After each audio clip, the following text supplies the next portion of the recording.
Bom dia, eu sou Gustavo Porto e está começando mais um programa Direito em Foco. No tema de hoje, está baseado no livro 1 da parte especial do Código do Processo Civil, capítulo 13 e 14, do título 1 do processo de conhecimento e do cumprimento da sentença.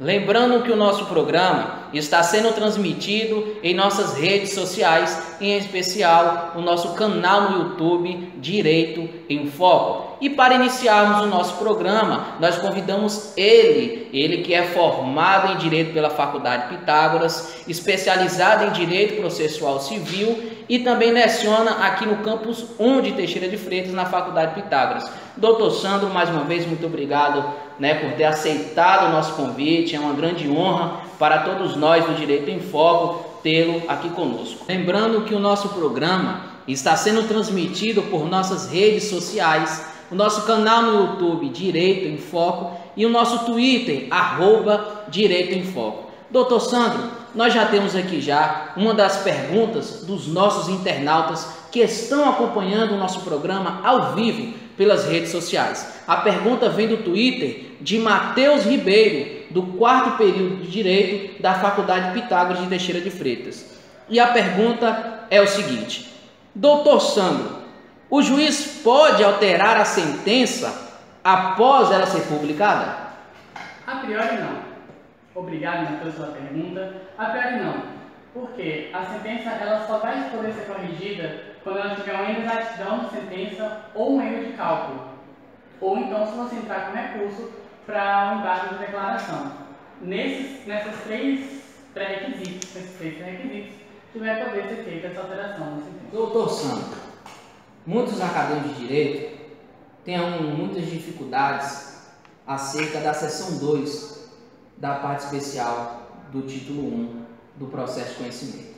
Eu gostaria que o senhor discorresse mais sobre esse assunto aqui no programa Direito em Foco. Essa seção 2 ela vai se iniciar com outro rol taxativo, dessa vez quanto aos elementos da sentença. A gente também vai encontrar nessa seção dispositivos para acolher ou rejeitar o processo em todo ou em parte, inibir a decisão que determine pedido diverso e ainda determinar a definição da extensão da obrigação. Essa questão dos juros, a correção monetária, a periodicidade de cobrança de juros, e basicamente é isso. Nós temos uma pergunta de uma telespectadora muito especial que fez essa pergunta ao doutor Sandro. Ela que é advogada, presidente da OAB aqui em Teixeira de Freitas, doutora Gorete. Vamos assistir a pergunta que ela fez para o doutor Sandro. Bom dia, telespectadores do Direito em Foco. Vai uma perguntinha aí para o doutor Sandro.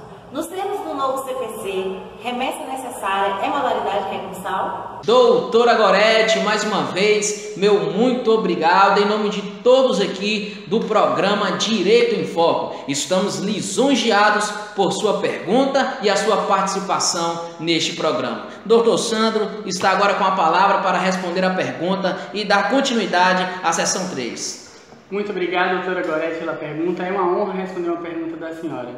Então, a remessa necessária não vai ser uma modalidade recursal, porque para sua decisão surtir efeito, ela vai necessitar da confirmação desse tribunal. Se essa sentença não for para o tribunal automaticamente, o presidente desse respectivo tribunal avocá-los-á. Essa seção 3 ela vai certificar de alguns processos que necessitam duplo grau de jurisdição, ou seja, esse processo no primeiro e no segundo grau, para produzir efeito. São os casos das decisões proferidas contra pessoas jurídicas políticas, a União, Estado, municípios e Distrito Federal, além de suas respectivas autarquias e fundações de direito público. Se os autos não forem encaminhados, como eu falei, o presidente vai avocá-los, e lembrando que cada figura supracitada vai ter um valor mínimo para fazer valer essa remessa necessária. Também é de se falar nas hipóteses de que não serão necessárias essas remessas, quando for proferida súmula de Tribunal Superior, acordos do STF e do STJ, entendimento firmado por recursos repetitivos e orientação vinculante do órgão administrativo. Doutor Sandro, nós estamos com mais de 250 mil telespectadores nos ouvindo ao vivo por nossas redes sociais. Muito obrigado a todos os telespectadores que estão nos acompanhando. Vou dar um recado dizendo que nós iremos para o intervalo agora, mas nós retornaremos logo após a seguir. 2000 anos depois. Bom, nós temos mais uma convidada aqui nesta manhã, ela que é empresária do ramo de produção de eventos, Dona Letícia Chaves estará explanando um caso concreto que ocorreu em sua empresa e o Dr. Sandro, é claro, ele estará sanando as dúvidas da nossa convidada e também dizendo quais são os procedimentos cabíveis nesse caso concreto. Dona Letícia Chaves, seja muito bem-vinda, é um prazer tê-la aqui conosco, meu muito obrigado em nome de toda a equipe do Direito em Foco. Eu que agradeço, obrigada Gustavo Porto, obrigada canal Direito em Foco por estar aqui com vocês. Dr. Sandro, muito obrigada. Eram dúvidas que eu tinha e que serão sanadas aqui. E Dr. Sandro, vou contar o meu caso que aconteceu com a minha empresa. Eu tenho uma empresa de produção de eventos, a Fast Music, e entramos contra uma ação. Na verdade, nós contratamos uma empresa de publicidade para poder cobrir o nosso evento que aconteceria em Salvador durante o Carnaval. E o nome da empresa que contratamos de publicidade foi a De Noite e infelizmente eles fizeram promessas e não cumpriram com essas promessas. Eles iriam cobrir o nosso evento, iriam divulgar em todas as redes sociais, nas televisivas, e isso não ocorreu. Foram promessas que foram todas inválidas e isso acabou com o nosso evento.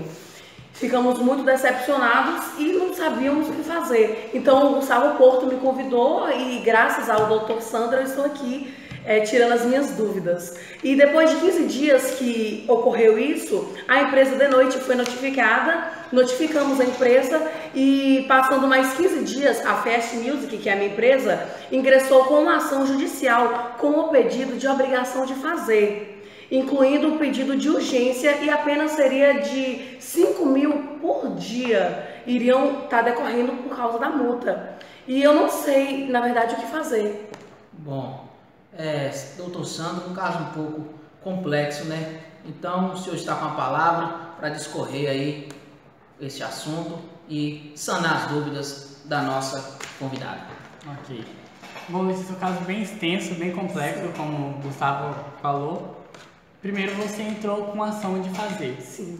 Nesse caso, você não caberia mais uma ação de fazer. A gente vai aplicar o artigo 499, porque não tem mais como essa empresa fazer isso, porque já passou esse prazo. Nem você teria interesse que ela fizesse isso agora. Então, a gente vai ficar com ação de perdas e danos, a famosa indenização, e a gente também vai aplicar o artigo 500 nesse seu caso. Sim, doutor Sandro, muito obrigada. Eram dúvidas que eu tinha, porque tem bandas que só são contratadas realmente nesse período de carnaval. E hoje não tem como, né? Já estamos no final do ano, então não tem mais interesse nenhum com essas bandas. Doutor Sandro, muito obrigada pela participação do senhor. E obrigada, Gustavo, por ter me convidado no programa. Essa foi a participação especial da nossa convidada, Letícia Chaves. Mais uma vez, meu muito obrigado. Eu que agradeço. Foi uma honra tê-la aqui conosco no programa Direito em Foco. Tá bom? Muito obrigado. Bom, doutor Sandro, após todos esses questionamentos, após o caso concreto da nossa convidada Letícia Chaves, após vários questionamentos dos nossos internautas, eu gostaria que o senhor discorresse mais sobre a seção 5. A seção 5. E eu gostaria que o senhor explanasse sobre este assunto do capítulo 13 e 14, na seção 5 mais especificadamente. Tá. O capítulo 13, a seção 5, vai falar sobre a coisa julgada. A coisa julgada é quando o mérito se torna imutável e indiscutível, sem que haja possibilidade de recurso. O que a gente precisa para isso? São dois pré-requisitos, sendo eles a possibilidade do contraditório prévio e efetivo, no caso a gente não vai se aplicar nos casos de revelia, e também que o juízo, no caso, tenha eficácia e tenha competência quanto à pessoa e à matéria. A coisa julgada não vai se aplicar nem aos motivos, nem à verdade do fato. não se pode estabelecer coisa julgada nos fatos futuros. Por isso que o artigo 505, no seu inciso 1º, vai colocar a hipótese de sobrevir fatos novos que extinguam, que modifiquem os fatos ou direito, a gente ter essa não coisa julgada. A gente não proferir essa coisa julgada ainda. Bom, lembrando, doutor Sandro, mais uma vez, que nós estamos transmitindo nosso programa por nossas redes sociais ao vivo. E temos mais uma pergunta de um dos nossos telespectadores. A pergunta é do acadêmico de Direito José Francisco, do 5º período matutino pela Faculdade Pitágoras, aqui de Teixeira de Freitas. E a pergunta dele é a seguinte: doutor Sandro, o que se deve fazer quando o pedido de liquidação é feito pelo meio errado? Muito obrigado, José, pela pergunta. Então, quando a liquidação é pedida através do meio errado, arbitramento ao invés de procedimento comum, por exemplo, ela fica frustrada. Nesses casos, o processo é extinto sem resolução de mérito, possibilitando assim que seja proposta nova liquidação. Bom, desde já, os meus agradecimentos, doutor Sandro, mais uma vez.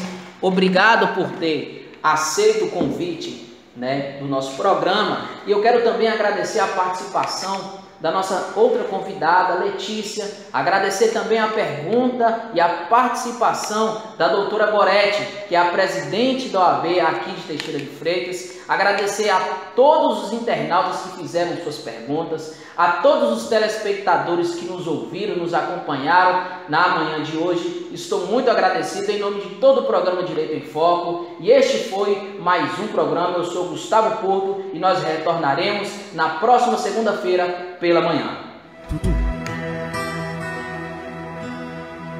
Tudo, tchá, tchá, tudo, tchá, tudo, tchá, tchá, tudo, tchá.